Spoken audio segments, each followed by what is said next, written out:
when the body moves without permission. There is a moment when discipline stops asking. The body stands before the mind has formed an excuse. Feet touch the floor.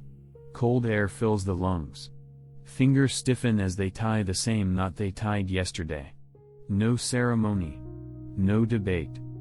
Most people think discipline is a decision made each morning. That belief is why their mornings rot. They negotiate under warm blankets. They scroll. They promise later. Later never arrives, and the body learns that delay is acceptable. Watch them try again. New plans. Fresh starts. A few weeks of heat behind the eyes, tight shoulders, forced smiles when friends ask how it's going. Then the routine breaks once. Just once. The break widens. Old warriors never played this game. Monks did not wake inspired. They woke because sleeping felt wrong. Their knees folded onto cold floors while others laughed at their rigidity. The laughter never changed the hour. The man who always starts over. He is like you. Capable. Alert. He knows the language of plans. His hands set the alarm with intention. Shoes are placed by the door at night. The room smells faintly of detergent and unfinished resolve. In the morning, the alarm cuts through sleep. He reaches out, eyes burning, pulse uneven, and silences it. His partner turns over. No comment. The room accepts the delay, and so does he. He tells himself it is temporary. Just today. Just this week. His body believes him. The next morning, the same negotiation returns. Dry mouth. Heavy eyelids. The floor waits, cold and patient, while he scrolls through warmth. When he finally rises, the hour has shifted. The window light is wrong. His routine notices before he does. At work, he speaks confidently about future consistency. Colleagues nod. Someone jokes about discipline. He smiles, shoulders tight, knowing he has already broken a private promise before breakfast. The joke lands heavier than intended. It follows him through the day, a dull ache behind the eyes. He restarts often. Mondays. New months. After holidays. Each restart feels clean. The first days are sharp. Muscles sore. Breath loud in the chest. Friends comment on the change. Their approval feeds him briefly. Then a late night appears. A cold. An unexpected meeting. The system demands a decision, and he freezes. When choice returns, discipline leaks out. What he lacks is not strength. His body can endure. He has proven that. What he lacks is continuity. The chain breaks, not because the weight is too heavy, but because the link was never meant to hold alone. One missed morning teaches the body that absence is survivable. 2 missed mornings teach it that absence is normal. In old training halls, this man would be corrected without words. The door opens at the same hour. Mats are laid out the same way. Knees fold to the floor regardless of mood. The body learns the pattern before the mind forms opinions. Those who arrive late feel it immediately. Eyes turn. Silence thickens. No one explains. The social pressure is enough. Modern rooms are softer. No one notices if he skips. No bell marks failure. The absence dissolves quietly, and so the lesson never arrives. He keeps believing discipline is something he must summon, like courage, instead of something that must trap him. He stands again at the edge of another restart, pulse steadying, convinced this time will be different, unaware that nothing around him has changed yet, the hour that never changes. In older places, the hour did not move to accommodate hesitation. A bell rang before light reached the courtyard. The sound cut through sleep and settled in the bones. Men rose without conversation. Feet met stone floors already cold. The body adjusted while the mind lagged behind, still heavy, still resisting. No one asked how they felt. Feeling had no leverage here. A young monk once arrived late. His breath came sharp, chest tight, fingers clumsy as he folded onto the mat. He felt every eye without looking up. No anger. No correction. Just the weight of being out of place. After that morning, his body woke earlier than the bell. Not from effort. From avoidance of that silence. Discipline was not enforced through speeches. It lived in the environment. The same doors opened. The same tasks followed.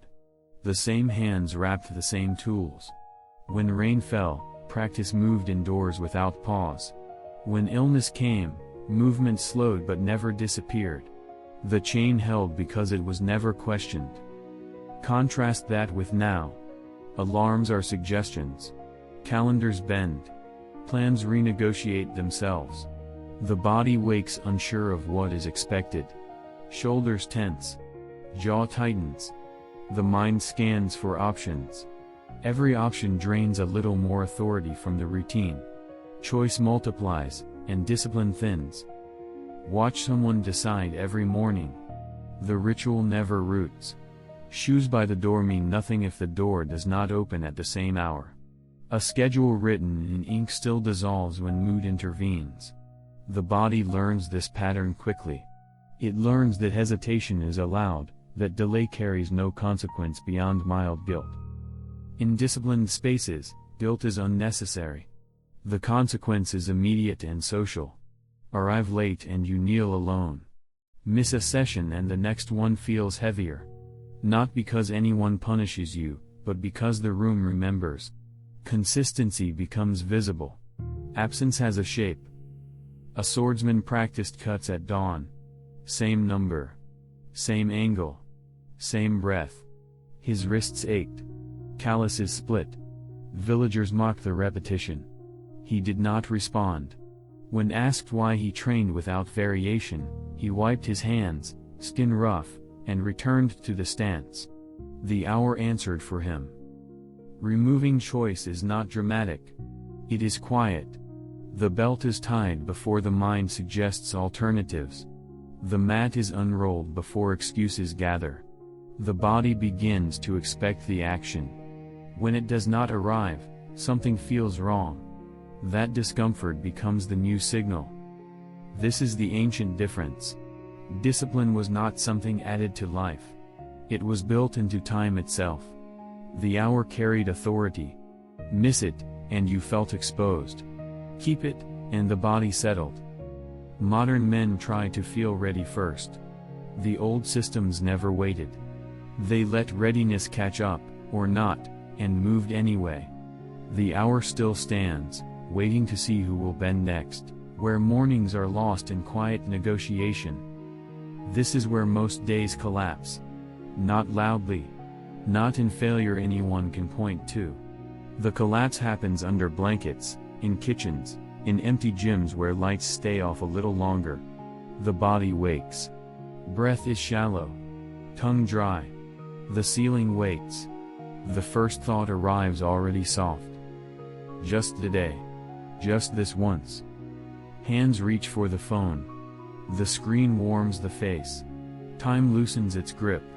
Outside, the air is cold enough to sting the lungs, but the lungs never meet it. The floor remains untouched.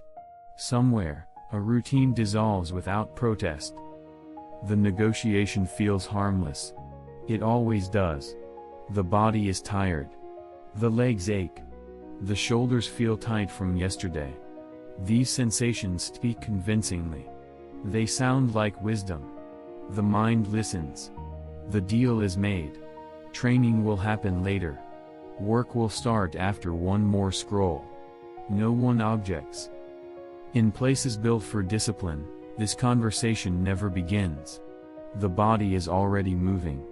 Knees fold onto the mat while the mind lags behind, still inventing reasons. Breath counts return even as resistance hums. The cold floor presses through fabric. There is no space to argue. The action interrupts the thought. Modern rooms invite negotiation. Soft chairs. Warm beds. Flexible schedules. No one sees the moment you choose comfort. No one hears the agreement you sign with yourself. Social silence becomes permission.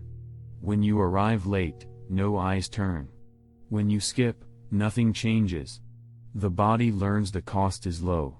Watch the pattern long enough and it becomes biological. The pulse steadies only after delay. Muscles relax when the routine is avoided. Relief trains the nervous system faster than discipline ever could. The body begins to crave postponement. Not pleasure. Relief. A runner once described it without knowing what he revealed. On days he skipped, he felt lighter.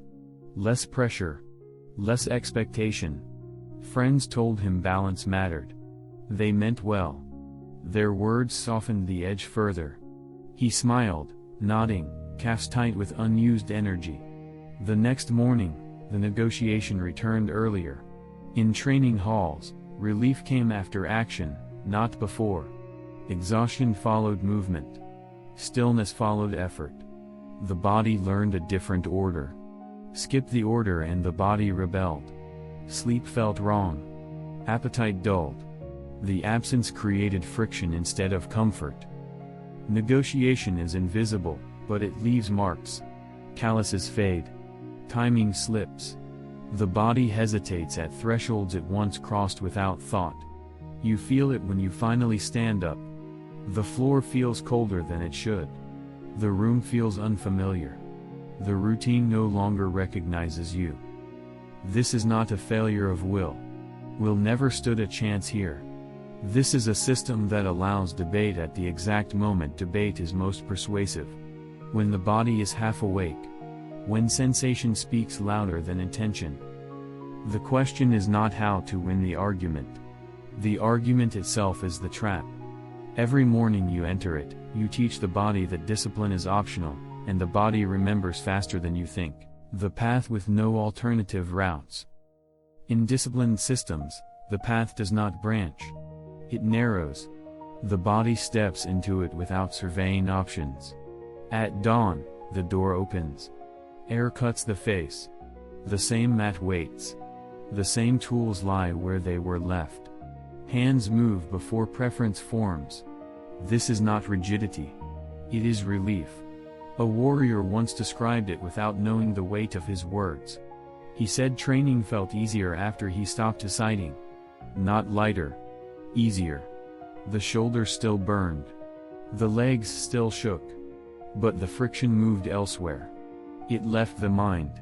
Choice is heavier than effort. Each decision taxes the nervous system. Each exception weakens the signal.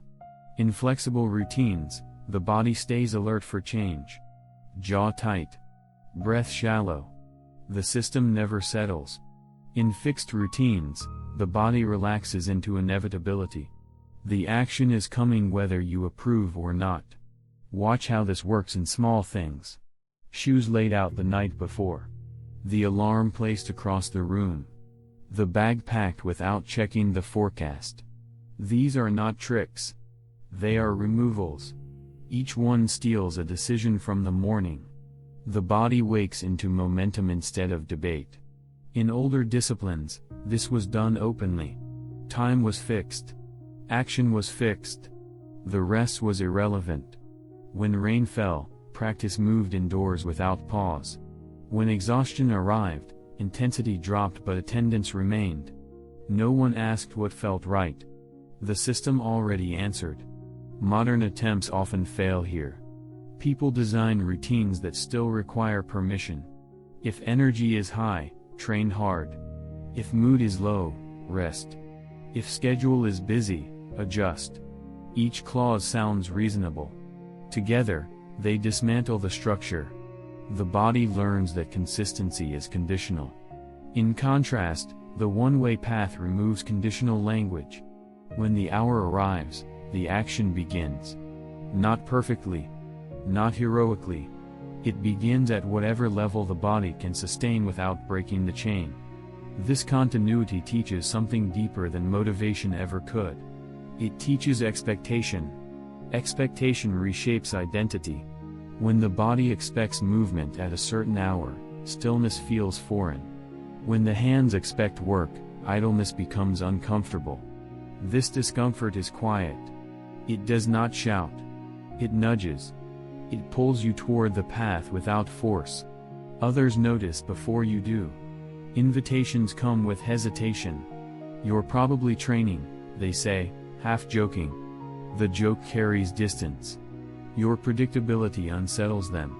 Not because it is extreme, but because it is non-negotiable. You do not explain. The hour explains. The path with no alternatives looks restrictive from the outside. From within, it is narrow enough to walk without looking down. The danger is not the effort it demands. The danger is realizing how much effort was wasted choosing before. Once the path is set, the body stops asking where it leads. It only knows that at a certain time, it moves. Everything else adjusts around the truth, or falls away, continuity held together by smaller motions. There are days when the body arrives damaged. Fever sits behind the eyes. Joints feel thick. Breath catches early. In fragile systems, these days erase the routine entirely. The chain snaps cleanly. Rest becomes disappearance. No one marks the break. The body learns a dangerous lesson. In older practice, sickness did not erase presence. It reduced it. A monk with trembling hands still entered the hall. He sat briefly. His knees touched the floor. Breath counted once or twice. Then he left. No drama. No praise. The chain remained intact. The body remembered who it was. Continuity does not demand intensity. It demands contact. Skin meets the mat. Fingers wrap the handle. Feet cross the threshold. These small motions anchor identity. Without them, discipline becomes performance, dependent on energy and health. With them, discipline survives poor conditions. Modern failure often hides inside perfection.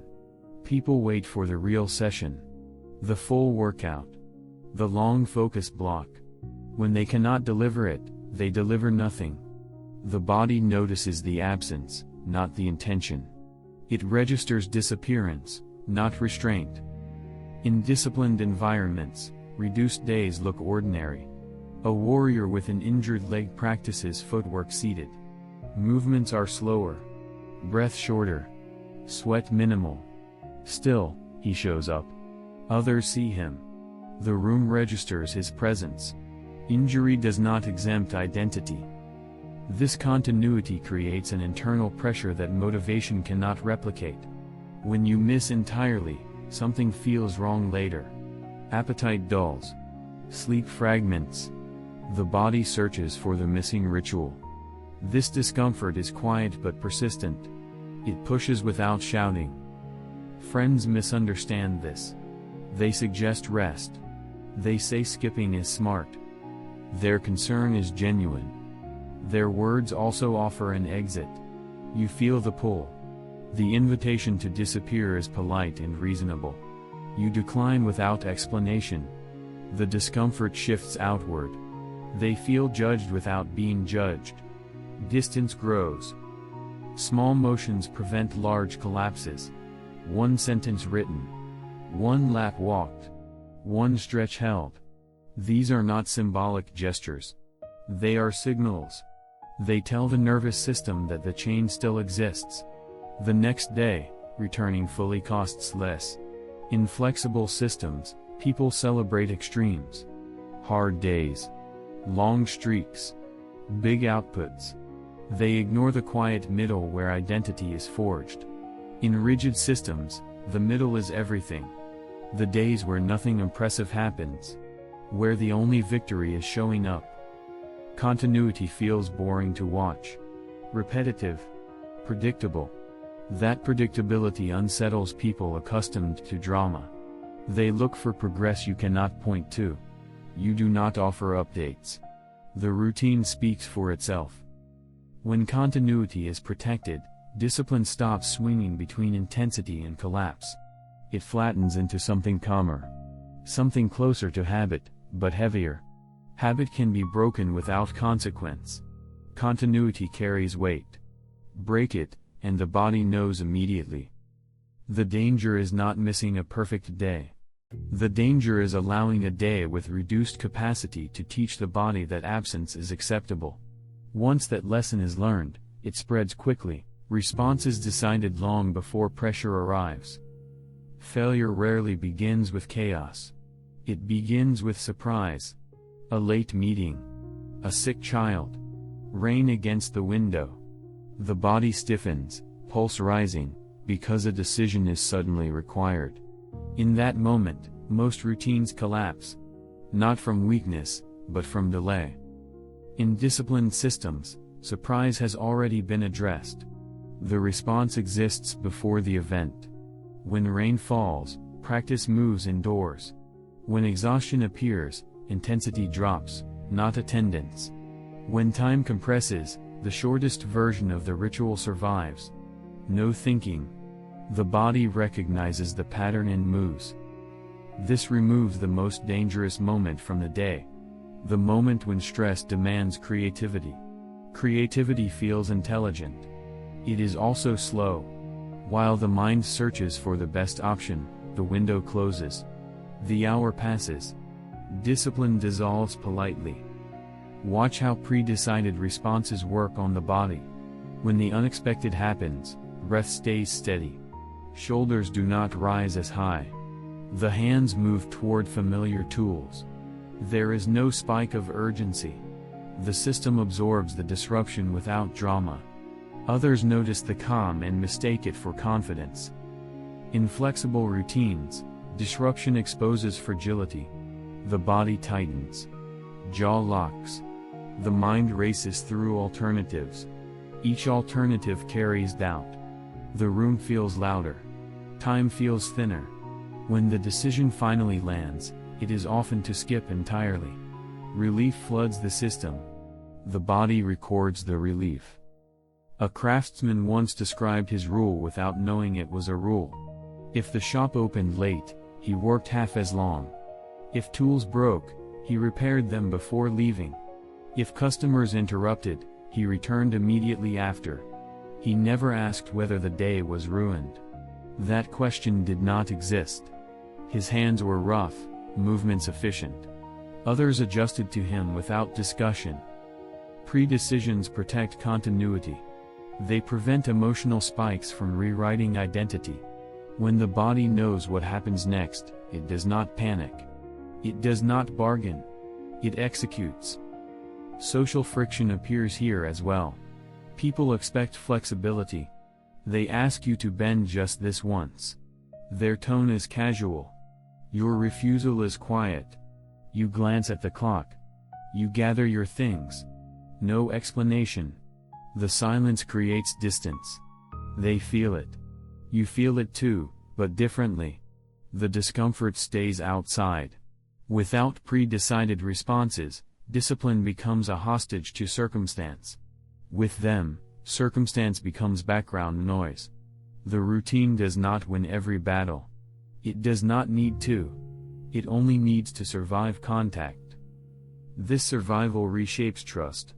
The body begins to trust the system. It stops scanning for exits. When pressure rises, it does not reach for comfort first. It reaches for the rule. That reaches faster than thought. Most people wait until disruption arrives to decide how to handle it. By then, the body is already compromised. The old systems decided in advance, in calm rooms, with steady breath. They understood something modern life keeps forgetting. Discipline fails under pressure only when it has not rehearsed pressure. The rehearsal is not intensity.